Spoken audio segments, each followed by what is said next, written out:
Hey there, what's going on? Coach Anthony Dastache from Hustle Athlete TV here. And in today's video, I'm going to talk to you about the assessment workout and why it's important for you as an athlete. Let's get into it. You see, so I'm going to come at you from this video where if you were about 13 and up, all right, and you were looking to start a sports performance program or looking to get started with speed, agility, strength and conditioning, all that kind of stuff, all right? This is the way that we do it at Hustle, but I'm going to say that this could help you at home, even if you're not here at Hustle in person, okay? So the goal of an assessment workout is to determine where you're at before you start a program, so when you begin a program, and then show you that you are improving along the way, okay? So it's important that this is like a baseline workout, a baseline mindset check, a baseline nutrition check, which we'll get into, because at the end of the day, what gets measured gets improved. So you need to know where you're at when you start something so that you could improve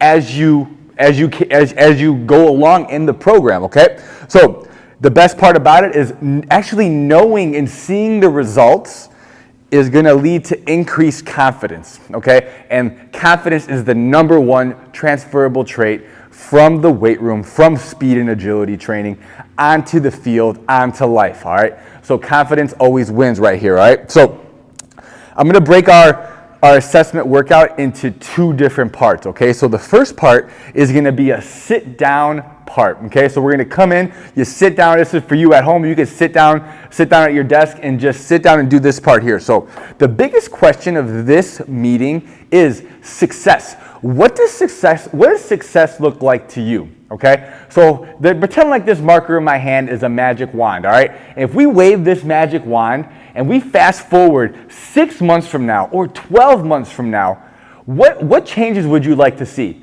What do you want to be improved? All right, so I want you to think about, what does success look like to you? All right, everybody's version of success is different, okay? So I want you to think about that word right there. What does it mean to you? Okay, from there, we talk about goals and setting goals, and whether they're short-term or long-term. What are your goals in the gym? What are your goals from your speed, for your strength? Do you have any specific goals on that? And what are your goals outside of the gym in your sport, okay? Do you want to become a better athlete? Do you want to earn a starting position? Do you want a certain amount of tackles? Do you want to average a certain amount of points, rebounds, whatever it may be? All right, what are your goals, short and long term? And from there, we help set your goals and using a SMART goal system. So we help you set goals and we hold you accountable to those goals. And I'll be making more videos on the SMART goals and stuff like that as we go. From there, I like to talk about the mindset. Like, I want to know, how is your mindset? Do you have a growth mindset where you're constantly want to find ways to improve? All right, or are you more of like you have a fixed mindset where you're not too sure of how to improve, or you don't have the right state of mind yet. All right, so mindset is super important, which leads to increased confidence, all that kind of stuff there. Moving on to that is the nutrition portion, okay? How are you eating? What are you currently eating for breakfast? What are you eating for lunch? What are you eating for dinner? Snacks, all that kind of stuff. I don't like to make recommendations right off the bat. I like to hear what the athlete is eating before we suggest anything, all right? So if anything, when you're doing this, I would recommend tracking what you're eating for about a week. Track everything that you eat, and then from there, send it over to me, or if you're in the gym, bring it over here, and then we'll be able to make suggestions based off of your goals, and then based off of what you're currently eating and what we can make changes moving forward. All right. So nutrition is super important.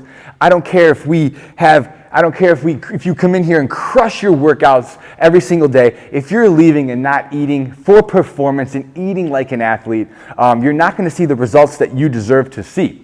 Okay, so treat your body, I like to say, like your body's a Ferrari, all right? You got to fuel the Ferrari. You're not going to put unleaded fuel in a Ferrari, all right? You got to treat your body right, all right, with nutrition. And then we talk about sleep. How are they sleeping? All right, 7 to 9 hours would be recommended as an athlete. I like to make sure that they are getting enough sleep and that they're sleeping well, okay? And I'm going to backpedal on this one here real quick. So the nutrition aspect, we talk about hydration as well. How much water are you drinking as an athlete, all right? It's important to always stay hydrated, all that kind of stuff. As an athlete, I like to tell them all, carry a water bottle with you everywhere you go.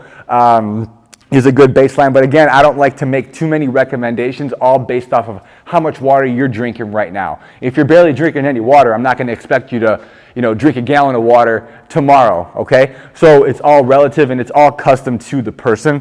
So sleep, we talked about that. The stress, every athlete, every student athlete deals with versions of stress, whether it's at home, whether it's at school, whether it's even at your sport or friends. There's always stressors, all right?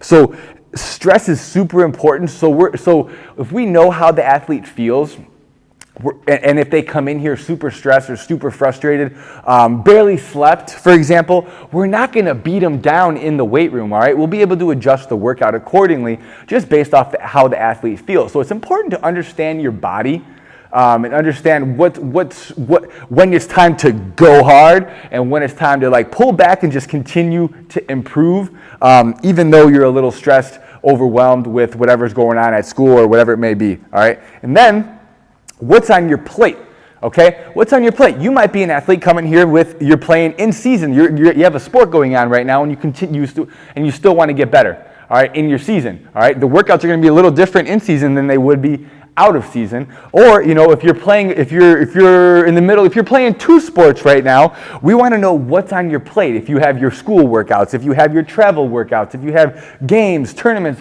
we want to hear all of that, everything on your plate, so that we could best prescribe how we could help you reach your goals that we talked about and what success looks like to you, all right? So that's important. This sit-down portion I think it's very important to get to know you as an athlete, to get to know parents, and just to let them know that, hey, this is more than a gym, okay? And I know this channel is going to be more than just a channel because I'm here to help, and I'm here to help set you up for success, all right?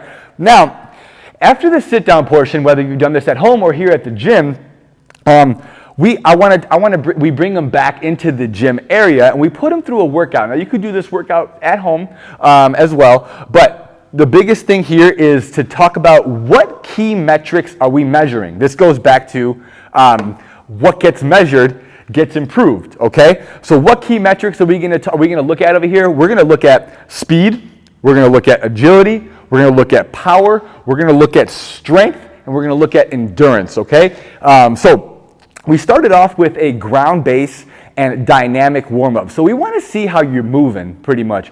We want to see how your body is when we do random like skips, high knees, lunges, all that kind of stuff. You can look at a dynamic warm-up here on this channel that we put our athletes through. But a nice ground-based warm-up and a dynamic warm-up, we can just see how you're moving in space, and that will tell a little bit about where you are at right now when you start with us. All right. The next thing would be activation exercises. So basic banded movements, basic body weight movements, even band pull-aparts, glute bridges, TKEs, pale-off presses, mini band walks. So stuff that activates your ankles, your knees, your hips, your shoulders, your core. So we throw in some planks, some hollow holds, all that kind of stuff in this portion as well. Kind of just activating them, getting acclimated to the style of workouts that we do and getting you prepped and ready for what's to come, all right? From there, we do speed. So we like to watch the athlete run. So this is kind of, specific to sport, but if you only have a certain amount of space to run, we like to do a 10-yard sprint, okay? So a 10-yard sprint, but we also add a deceleration portion to it. So we want to see the athlete run. So how you run, so how fast you run, and then how you slow down.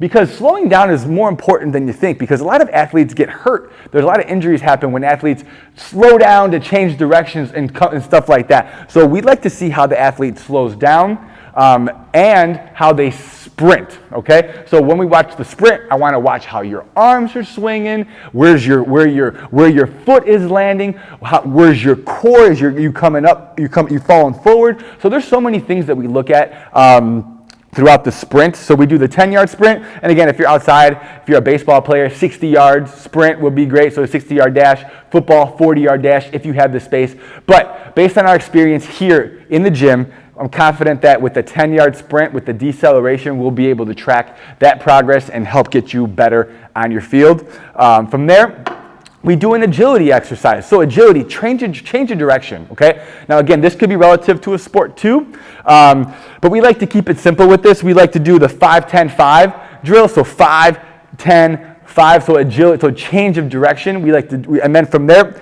we also have options to add in an L drill or a cone drill. So like a, sprint to cones, come back. So we have plenty of those on this channel as well.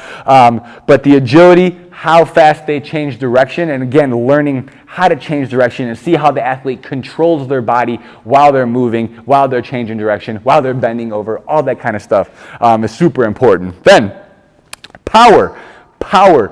So this power portion, we introduce and coach the broad jump. So we take the measurement of how far an athlete jumps, okay? So we measure that, okay? So the broad jump is super important off of 2 feet, okay? Then we introduce the vertical jump. So how high are you jumping, okay? And for those, and for all of these here, we actually take 3 and we record your best one, okay? So the broad jump, the vertical jump, and then we do a single leg broad jump. So single leg, we're gonna do off of 1 foot, off your left, and then off of your right, okay? So that's, again, super important. Again, the lateral, and then we also do a single leg lateral broad jump. So jump off 1 leg laterally, okay? And we have a tape measure, we measure it, and for our vertical jump, we have a jump mat that we use to track progress on that as well. But we use single leg movements to measure because sports are played in single leg. Baseball, you're throwing off of one. Every single sport has a single leg movement to it. So I like to see how the single leg, like if you're even with your right leg, if you're even with your left leg, how much of a difference is it? Are you more powerful off one than the other? And then the regulars, like the broad jump and the vertical jump, has been great to improve as well. So power, huge component. And then last but definitely not least, oh wait, it's not last, but number 6, very important here, the strength. So based off of your age, based off of where you're at in your experience, we kind of use, so if you were just getting started to the weight room, you know the drill. You have to earn the right to use the weights, okay? Earn the right to use the weights. Day one, if you never touched a weight before, we're not gonna put you under the barbell, okay? We're not gonna put you under the barbell and do squats. You're not gonna do barbell bench, barbell deadlift, all that kind of stuff. You gotta earn the right to use that stuff. So we start with the body weight movements. All right, we start with the body weight movements, the push-ups. We introduce the push-ups. We introduce the inverted rows, okay? We introduce lunges. We introduce squats. And then as well, we introduced a plank, okay? So we kind of introduce those body weight exercises and make sure that you understand them and then the goal is if you make them look good, if you make them look easy, we're gonna progress you as you go through our program. But during the assessment workout, we usually do, if you're ready for it, if you're ready and more advanced, we take a trap bar measurement. So trap bar deadlift, we work up to a 3 to 5 rep max on that one to get a good baseline on where you're at. So that's been one of our favorites here. If needed, we do squat or a bench variation, but we've been sticking to the trap bars as lately. Now, if you're not ready for that, we do a push-up test. Okay, so the push-up test, we typically put 30 seconds on the clock and we do push-ups and we see how the athlete looks while they're doing those push-ups, okay? Making sure that the form's correct, and then we take the number of how many they've done in that 30 seconds, okay? And then another one that we do is a pull-up test. Now, only if you're ready, okay? Only if you're ready, a pull-up test. Even if you could do one pull-up, okay? Because I can guarantee, and based off of our experience here, how we do it, if an athlete increases their pull-ups from 1 even to 3 or 4 pull-ups, I can guarantee that they've gotten faster and more explosive in their sport, okay? Because the pull-ups has been a great indicator exercise and to improving their relative body strength. So in comparison to your body weight, pull-ups, the stronger you are at doing pull-ups, the more explosive and the more fast that you will be on the playing field, okay? So pull-ups is huge. If not, we stick to the push-ups and then we introduce the squat the lunge, the push-up, and the inverted row variation, okay? So there's plenty of different avenues that we could take there, all based off of the level of you as an athlete, okay? So I'm sure you'll be able to understand that, hey, if I've never done a trap bar deadlift or a barbell deadlift, I'm not gonna be ready for it, okay? So we're gonna take you back, master those basics, and keep getting better with the intention of getting to those barbell movements, okay? Number 7, if needed, we do an endurance test, okay? So the endurance test that we would do is we have an assault bike where we do 2 minutes on the bike, and in that 2 minutes, your goal is to go as far as you can go and burn as many calories as you can. So in those 2 minutes, we take that time, we take how far you went and how many calories you burned, and then we're able to track that progress, okay? Now, this is how we do it. This is how I recommend that you guys give it a shot and let me know what you think, all right? It all comes down to tracking your progress and getting better every single time you step in the weight room. That's the name of the game. That's the name of the game. Consistently improve. Don't settle for complacency. Keep these goals in mind and keep what success looks like to you in mind, and keep getting better. I hope this helped. If you have any questions, let me know, and I'll talk to you guys in the next video. Have a great night. Thank you.